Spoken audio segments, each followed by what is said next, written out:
you know that up until the 1980s, you rarely heard the word trillion? Matter of fact, I bet they used the word trillion back then as much as we use the word quadrillion today. But don't worry, if we continue to let government functionaries squander our wealth, the everyday congressional use of the word quadrillion is just around the corner. To put things into perspective, back in 1980, the national debt was $917 billion, which is a pretty anemic number compared to today's debt. 10 years later, in 1990, it was $3.2 trillion.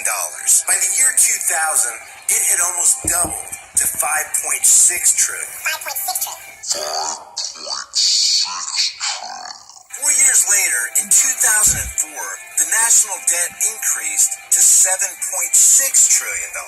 Who the fuck do you think you are? By the time Obama took his first term in office in 2008, things started really heating up for the national debt, which sat at $10.7 trillion that year.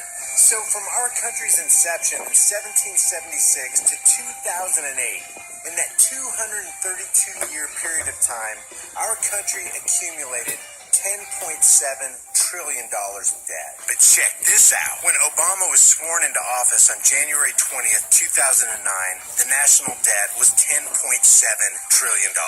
When he left office on January 20th, 2017, the national debt had risen to $19.9 trillion.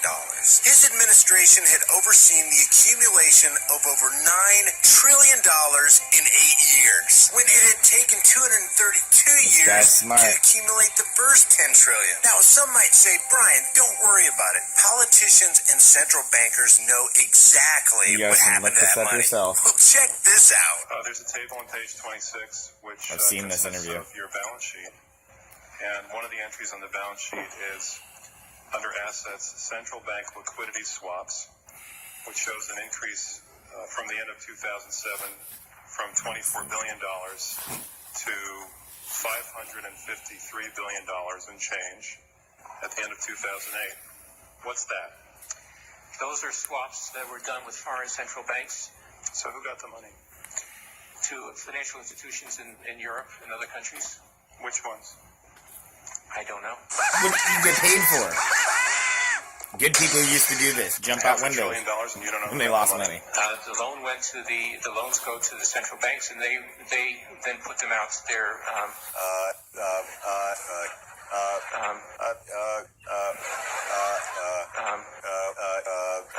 to their institutions to try to bring down short-term interest rates in dollar markets around the world. Well, let's start with which central banks got the money.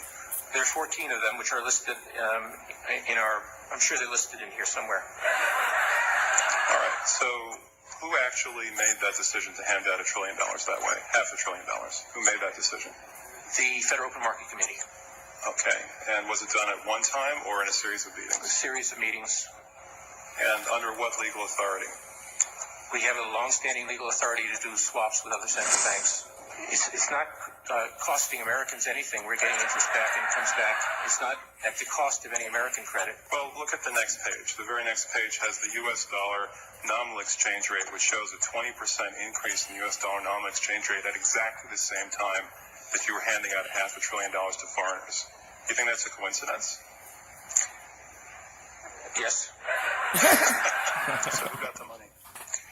To financial institutions in Europe and other countries. Which ones? I don't know. What do you get paid for? I'm a meathead.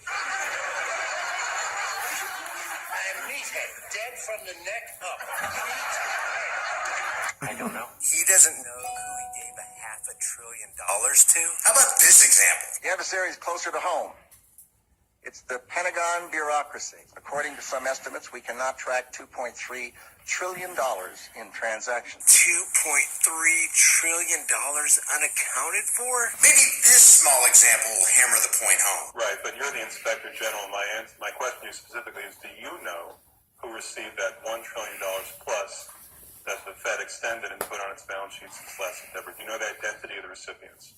I do not know. We have not looked at that specific area. I'm asking you if your agency has, in fact, according to Bloomberg, extended $9 trillion. Does anybody understand what's going on here? $30,000 for every single man, woman, and child in this country.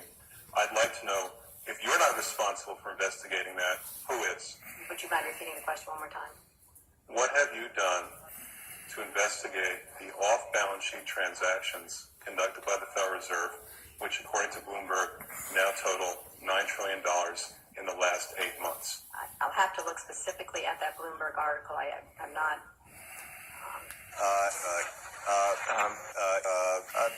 I don't know if I have actually seen that particular one. That's not the point. The question is, have you done any investigation or auditing Yeah. of off-balance They sheet get into play transactions stupid. conducted by the Federal Reserve? Have you conducted any investigation or auditing of the losses that the Federal Reserve has experienced on its lending since last September? Dude, these people need to be hung and burned. Until we actually, go out and gather the information, I'm not in a position to really respond to the specific question. So are you telling me that nobody at the Federal Reserve is keeping track on a regular basis of the losses that it incurs on what is now a $2 trillion portfolio? Mr. Chairman, my time is up, but I have to tell you honestly, I am shocked to find out that nobody at the Federal Reserve, including the Inspector General, is keeping track of it. $9 trillion missing from Federal Reserve balance sheets. And guys, this only scratches the surface of this massive criminal cartel known as the Federal Reserve and the military-industrial complex. In the councils of government, we must guard against the acquisition of unwarranted influence, whether sought or unsought, by the military-industrial complex. The potential for the disastrous rise of misplaced power exists and will persist. We must never let the weight of this combination endanger our liberties or democratic processes. But it's no big deal, right? I think it's pretty darn safe to say that with all the waste and fiscal irresponsibility of political parasitic sock puppets and their special interest handlers, that if we left them in charge of the desert, it wouldn't take them long before they ran out of sand. Allow me to put the overused term trillion into a practical perspective. This is one petrodollar Federal Reserve fiat currency note. Its thickness is 0.0043 inches. That means that a stack of 100 of these babies is 0.43 inches or a little under a half an inch. So naturally, 1,000 FRNs stacked on top of each other would be 4.3 inches high. $1 million worth of stacked $1 bills would be 4,300 inches high, which is about 358 feet or the height of a 35-story building. How about $100 million? Well, that would be 35,851 Think you're getting feet the high point here. or 6